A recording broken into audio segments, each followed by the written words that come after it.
क्या आपने कभी सोचा है कि आप जिस वडोदरा शहर में आज कैफे हॉपिंग करते हैं, इंस्टाग्राम रील्स बनाते हैं और वीकेंड पर घूमने निकलते हैं, उसकी कहानी आखिर शुरू कहां से हुई थी? क्या आपको पता है कि वडोदरा कभी वडोदरा था ही नहीं? और क्या आप जानते हैं कि करीब 2200 साल पहले यहाँ के लोग रोमन एम्पायर के साथ व्यापार करते थे? अगर नहीं तो आज हम आपको लेकर चलते हैं एक ऐसे टाइम ट्रैवल पर जहाँ हर मोड़ पर इतिहास छिपा है। नमस्कार, मैं हूँ राजीव व्यास और आप सभी का स्वागत है विजनरी वडोदरा में।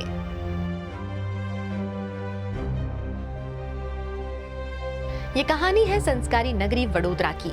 आज का वडोदरा फ्लाईओवर्स, मॉल्स, यूनिवर्सिटीज और इंडस्ट्रीज के लिए जाना जाता है, लेकिन लगभग 2200 साल पहले विश्वामित्री नदी के किनारे एक बस्ती थी जिसका नाम था अंकोटका। ये नाम संस्कृत के अकोल पेड़ों से पड़ा था जो उस समय यहाँ बड़ी संख्या में मौजूद थे। सबसे दिलचस्प बात यह है कि उस दौर में यहाँ के लोग कच्चे घरों में नहीं बल्कि पक्की ईंटों के मकानों में रहते थे। मतलब सोचिए, जब दुनिया के कई हिस्सों में आधुनिक शहरों की कल्पना तक नहीं की थी, तब वडोदरा के लोग अर्बन लाइफस्टाइल जी रहे थे। इतना ही नहीं, इतिहासकारों के अनुसार इस बस्ती के व्यापारिक संबंध सीधे रोमन एम्पायर तक थे। यानी अगर उस समय इंस्टाग्राम होता तो शायद अंकोटका के व्यापारी मेड इन रोम की स्टोरी डाल रहे होते। लेकिन विश्वामित्री नदी की बार बार आने वाली बाढ़ ने इस समृद्ध बस्ती को परेशान करना शुरू कर दिया और आखिरकार 6ठी सदी में लोगों ने अपनी बस्ती दक्षिण दिशा में स्थानांतरित कर दी। आज जिस इलाके को हम अकोटा कहते हैं, वही उस प्राचीन अंकोटका का नया रूप माना जाता है। विश्वामित्री नदी के दूसरे किनारे पर एक और गांव विकसित हो रहा था। चारों तरफ फैले विशाल वट वृक्षों की वजह से इस जगह का नाम पड़ा वटपद्रक। यही नाम धीरे धीरे बदलते बदलते आगे चलकर वडोदरा बना। आज भी अकोटा का भीमनाथ महादेव मंदिर इस इतिहास का गवाह माना जाता है, जिसके पत्थरों पर दूसरी सदी ईसा पूर्व के निशान मिलने की बात कही जाती है। समय आगे बढ़ता गया और वडोदरा पर कई राजवंशों का शासन आया। राष्ट्रकूट, चालुक्य, सोलंकी, दिल्ली सल्तनत, गुजरात सल्तनत, मुगल और फिर मराठा। हर शासक ने इस शहर में अपनी पहचान छोड़ी।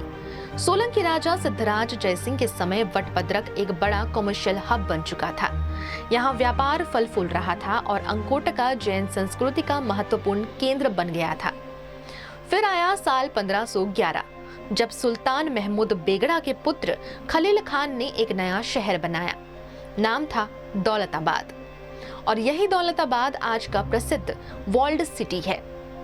अगर आप कभी मांडवी, लहरीपुरा, पानी गेट, चांपानेर गेट या गेंडी गेट के आसपास गए हैं तो समझ लीजिए कि आप उसी 500 साल पुराने शहर की गलियों में चल रहे हैं। आज भी वहाँ की गलियां, पुराने मकान, हवेलियां और बाजार आपको मिडिवल इंडिया का एहसास कराते हैं। मांडवी को शहर का दिल कहा जाता था क्योंकि चारों मुख्य दरवाजों से आने वाली सड़कें यहीं आकर मिलती थीं। यानी उस समय का ये सेंट्रल जंक्शन था। अगर आज का वडोदरा एक स्मार्टफोन है तो उस समय की मांडवी उसका प्रोसेसर थी। दिलचस्प बात यह भी है कि वडोदरा का नाम सीधे भारत के राष्ट्र वृक्ष बरगद यानी बेनियन ट्री से जुड़ा हुआ है। संस्कृत में इसे वट कहा जाता है और वटोदर का अर्थ माना जाता है बरगद के वृक्ष के मध्य स्थित स्थान। यहीं से धीरे धीरे नाम बना वडोदरा। एक और लोक कथा कहती है कि हरनी क्षेत्र के पास शासन करने वाले राजा सामल ने शिकार के बाद एक बरगद के नीचे ध्यान लगाया और फिर अपना राज्य त्याग कर साधु बन गए। उन्होंने उसी स्थान पर एक नए नगर की स्थापना करवाई जिसका नाम रखा गया वटपद्रक। इतिहास हो या लोक कथाएं, दोनों में बरगद और वडोदरा का रिश्ता हमेशा दिखाई देता है। यही कारण है कि बरगद का वृक्ष आज भी इस शहर की पहचान माना जाता है।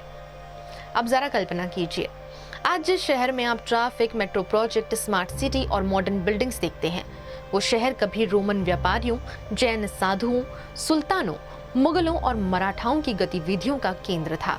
यही शहर कभी किलों और दरवाजों से घिरा हुआ था। यही शहर कभी विश्वामित्री की बाढ़ से लड़कर दोबारा खड़ा हुआ था। और यही शहर आज भी अपनी संस्कृति, विरासत और इतिहास को संजोए हुए है। वडोदरा सिर्फ एक शहर नहीं, ये 2200 सालों की एक जीवित कहानी है। एक ऐसी कहानी जो हर पुराने दरवाजे, हर मंदिर, हर हवेली और हर गली में आज भी सांस ले रही है। अगली बार जब आप मांडवी से गुजरें या अकोटा के रास्ते से निकलें, तो सिर्फ सड़क मत देखिए, याद रखिए आप उस इतिहास के ऊपर चल रहे हैं जिसने वडोदरा को वडोदरा बनाया।